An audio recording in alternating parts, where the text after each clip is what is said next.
শুভেন্দু অধিকারী আসলে শান্তি গোপাল। মমতা বন্দ্যোপাধ্যায়ের পায়ে ধরে ফের তৃণমূলে ফিরে আসুন বললেন হুমায়ুন কবির। দেখুন, honourable LOP leader of the opposition West Bengal assembly house, ওনার ওই যেটা বাগনানে বোধহয় হাওড়া যেখানে যাচ্ছিলেন, সেখানে যখন উনি প্রবেশ করছেন তখন ওনার যে বডি ল্যাঙ্গুয়েজ, আপনারা অনেকদিন আগে ওনার একটা কথা খুব ভাইরাল হয়েছিল, ডোন্ট টাচ মাই বডি।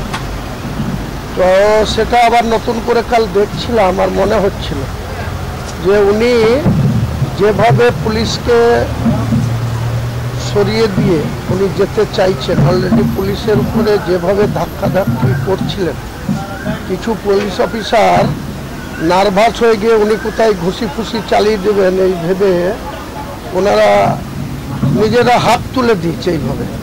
যেমন কাউকে কোনো জায়গায় কেউ ধরেন সামনাসামনি কাউকে অ্যাটাক করতে গেলে সে হয়তো সারেন্ডার করে দেয় যে ভাই আমি গেলাম, আমাকে বাঁচাও। তো পুলিশ অফিসারদের দেখছিলাম যে উনি যখন ধাক্কিয়ে যেতে চাইছে সেখানে পুলিশ ওনাকে তো অবস্ট্রাকশন করেইনি, ওনার গায়ে তো টাচ করেইনি, উল্টি পুলিশ অফিসাররা পুলিশ কর্মীরা হাত উপরে উঠাচ্ছিল। আমি নিজে দেখেছি, ফুটেজ আপনারাও নিশ্চয়ই দেখেছেন। তারপরে হঠাৎ করে ওই ধাক্কাধাক্কির মধ্যে থেকে উনি হাত দেখাতে শুরু করলেন, যে যখন আমাকে এ করলো। আর গোলাম মোস্তফা নাকি এসআই, তিনি নাকি ওনাকে ধাক্কা মেরেছে, ওনার হাত কেটে গেছে।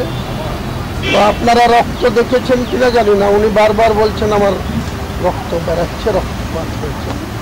তো রক্তের রং তো লাল হয়, তা ওনার সাদা শরীরে ওই রক্তের লালের কোনো চিহ্ন ফুটেজে দেখা যায়। কাজেই অনেক দিন আগে আমরা যাত্রাপালা হতো গ্রামগঞ্জে, বিভিন্ন ক্লাবে, স্কুলের ক্লাবে থেকে ওই আমাদের কলকাতার যাত্রাপালা আমরা 3 দিন 4 দিন করে নিয়ে যেতাম। তাতে সব বিখ্যাত যারা অভিনয় করত, শান্তি গোপাল বলে একজন ছিল, তিনি খুব বিখ্যাত অভিনয় করত ভিলেনের নায়কের। তাই আজকের দিনে মনে হচ্ছে যে উনি 26-এর পরে দেখবেন ও যাত্রাপালায় জয়েন করতে হবে, কারণ ওই দিক দিয়ে বিখ্যাত হবে, মানে অভিনয়ে যা শুরু করেছে। এটুকুই বলতে শুভেন্দু অধিকারীরা অভিযোগ করছে যে মনশূদ্র মতুয়া হিন্দুদের ভোটার তালিকা থেকে বাদ দিয়ে দেওয়া হচ্ছে, একেবারে চিহ্নিত করে বাদ দেওয়া হচ্ছে, যাতে মতুয়া ভোট যেটা বিজেপি দিকে রয়েছে সেটা। ভারতবর্ষের সরকারে কে আছে? শুভেন্দুবাবুর দল। ইলেকশন কমিশনের নির্দেশে ভোটার লিস্টের সংযোজন, কোথাও ট্রান্সফার হওয়া, সবটাই তো ইলেকশন কমিশন শেষ কথা বলে। তাহলে উনি এইসব ফালতু কথা বলছেন।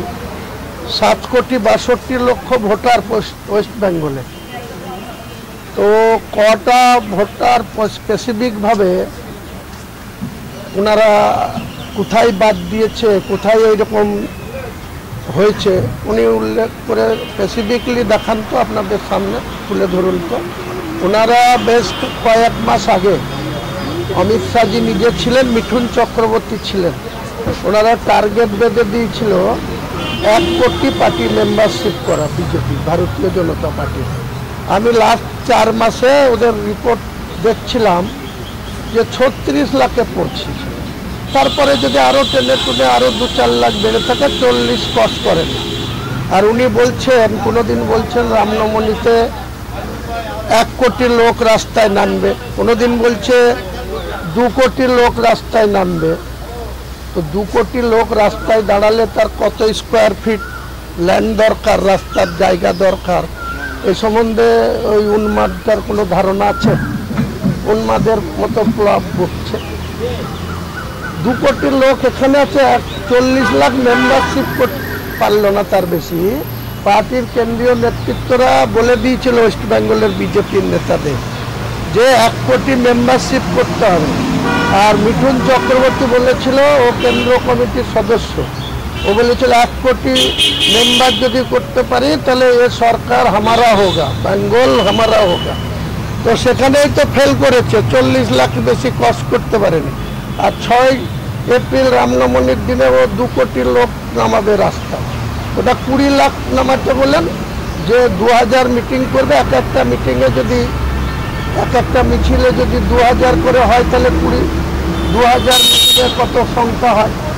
পাগলের ক্লাব বকছে, তার কথার উত্তর দেওয়া যাবে না।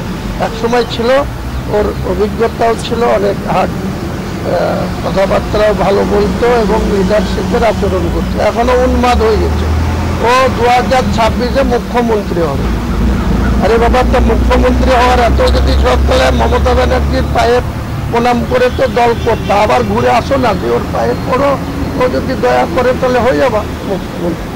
গত 9 বছর ধরে হাওড়া পুরসভায় কোনো পুর নির্বাচন হয়নি, তাই এভাবেই ভাগাড়ে ময়লার স্তূপ তৈরি হয়েছে, এমনটাই জানাচ্ছেন প্রদেশ কংগ্রেস নেতা শুভঙ্কর সরকার। আজ তিনি একটি প্রতিনিধি দল নিয়ে হাওড়া বেলগাছি অঞ্চলে যান, গোটা এলাকা পরিদর্শন করেন এবং সেখানে তিনি এই মন্তব্য করেছেন।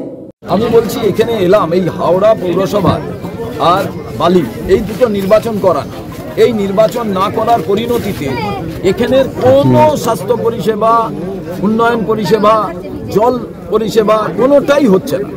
এবং এই ভাগাড়ের ঘটনাকে কেন্দ্র করে বহু মানুষ তারা ঘর ছেড়ে সালামি 20,000 টাকা দিয়ে ঘর দিতে হচ্ছে।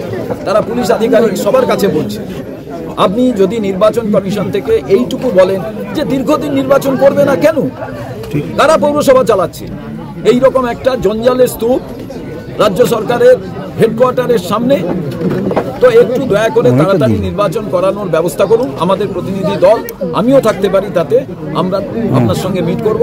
গত 12-13 বছরে ভাগাড় তৈরি হয়নি, এই ভাগাড়গুলি 100 বছর ধরে রয়েছে, তাই এমনই ময়লার স্তূপ জমেছে, ময়লার পাহাড় জমেছে, এমনটাই জানাচ্ছেন পুর নগরায়ণ মন্ত্রী ফেরহাদ হাকিম। ভাগাড় এই 12-13 বছরে হয়নি, 100 বছরের অবধিকে সেই ভাগাড়গুলো রয়েছে। সেই ভাগাড়গুলো এমন একটা জায়গায় গেছে যেখান থেকে ধস নামছে। যে মানুষজনগুলো এই ভাগাড়ের পাশে থাকে, যাদের ভাঙা দেখা যাচ্ছে ঘর, তারা ওগুলো এনক্রোচার, তারা ভাগাড়ের জায়গাতেই, যেখানে ভাগাড় ছিল সেই জায়গাতেই তারা রয়েছে। সেখানে সলিড মাটি নেই, বাউন্সি ল্যান্ড সেখানে। তবুও মুখ্যমন্ত্রী বলেছেন যে গরিব মানুষকে দেখতে আমরা ওখানে কাছাকাছি জায়গা দেখে বাংলার বাড়ি করার প্রকল্প, এবং কিছুদিনের 2-4 দিনের মধ্যে ওখানে ওটাতে যাতে টেম্পোরারি একটা, যে বাড়িগুলো ভেঙে গেছে তাদের একটা কিছু অল্টারনেটিভ করে দেওয়া যায়। কারণ ওখানে যেই আমরা করবো মাটির বাড়ি করবো, মানে সিমেন্ট বালি দিয়ে বালি করবো, ওটা আবার ভেঙে যাবে। তো এমনকি একটা অল্টারনেটিভ আমরা খুঁজছি, আজকেই মিটিং আছে, তাহলে ওখানে আমরা সেগুলো দিয়ে টেম্পোরারি রাখবো, তারপর ওদের একটা জায়গার কাছাকাছি খুঁজে একটা বাংলার বাড়ি করে দেবো।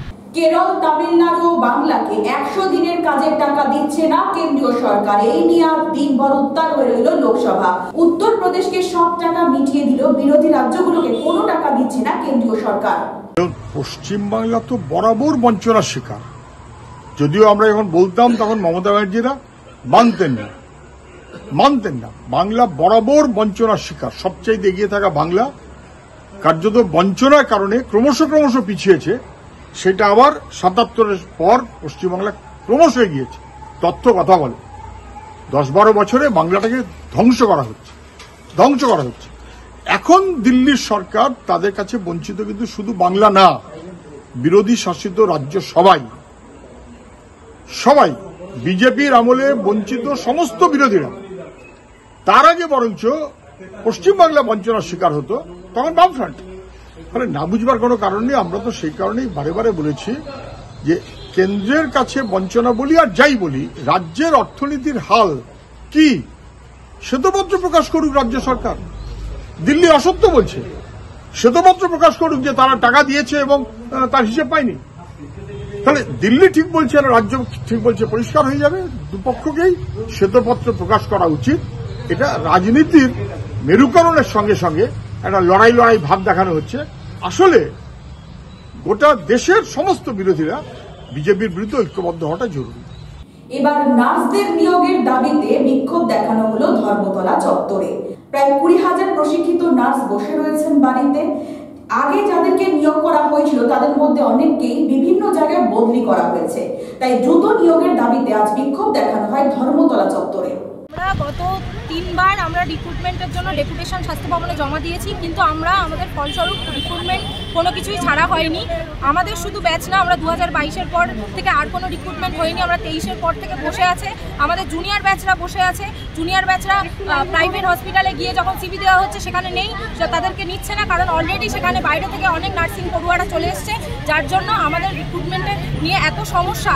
এবং টার্সিয়ালি বিশেষ করে গ্রামীণ হাসপাতালগুলোতে আমরা দেখতে পাচ্ছি যেখানে স্টাফ সংখ্যা অনেক বেশি পরিমাণে দরকার, সেখানে সেইভাবে পরিষেবা আমরা দিতে পারছি না। আমরা অস্থায়ী পদে আমাদেরকে সরকার নিয়োগ করছে, স্থায়ী পদের তুলনায় 2 জনের টাকা দিয়ে একজনকে যদি একজনের টাকা দিয়ে যদি 2 থেকে 3 জন নার্স নিয়োগ করা যায়, তাহলে সেইভাবে সরকার চালাচ্ছে। আমাদের একটাই দাবি, আমাদের স্থায়ী পদে নিয়োগ করা হোক এবং স্টাফ নার্স গ্রেড 2 রিক্রুটমেন্ট যত তাড়াতাড়ি সম্ভব পাবলিশ করা হোক, এবং আমরা যাতে সবাই এখানে যোগবদ্ধ হয়েছি, আমরা আগামী দিনেও থাকবো। আমাদের এই আন্দোলন চলবে। আগামী 4-5 দিনে অন্তত তাপমাত্রার পরিমাণ আরো 4 থেকে 5 ডিগ্রি বাড়বে, এমনটাই জানাচ্ছে আলিপুর আবহাওয়া দপ্তর। পাশাপাশি উত্তরবঙ্গের আরো 5 জেলায় বৃষ্টির সম্ভাবনার কথাও কিন্তু তারা জানিয়েছে।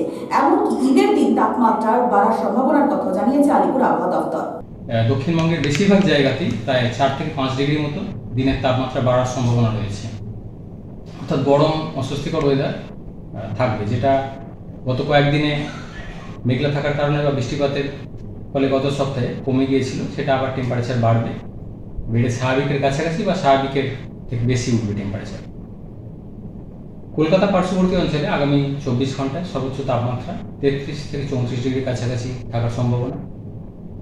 পরবর্তী 3-4 দিনে বেড়ে প্রায় 36 ডিগ্রির কাছাকাছি পৌঁছে যাওয়ার সম্ভাবনা রয়েছে কলকাতা পার্শ্ববর্তী অঞ্চলে। বৃষ্টিপাতের সম্ভাবনা থাকছে না, প্রধানত শুষ্ক ওয়েদার দক্ষিণবঙ্গে আগামী 1 সপ্তাহ। উত্তরবঙ্গের ক্ষেত্রে তাপমাত্রা বর্তমানে উত্তরবঙ্গ স্বাভাবিকের কাছাকাছি, কিছুটা বেশি রয়েছে স্বাভাবিকের থেকে। তো আগামী 3-4 দিনে উত্তরবঙ্গেও 3 থেকে 5 ডিগ্রির মতো টেম্পারেচার বাড়ার সম্ভাবনা রয়েছে, অর্থাৎ গরম উত্তরবঙ্গের ক্ষেত্রেও বাড়বে।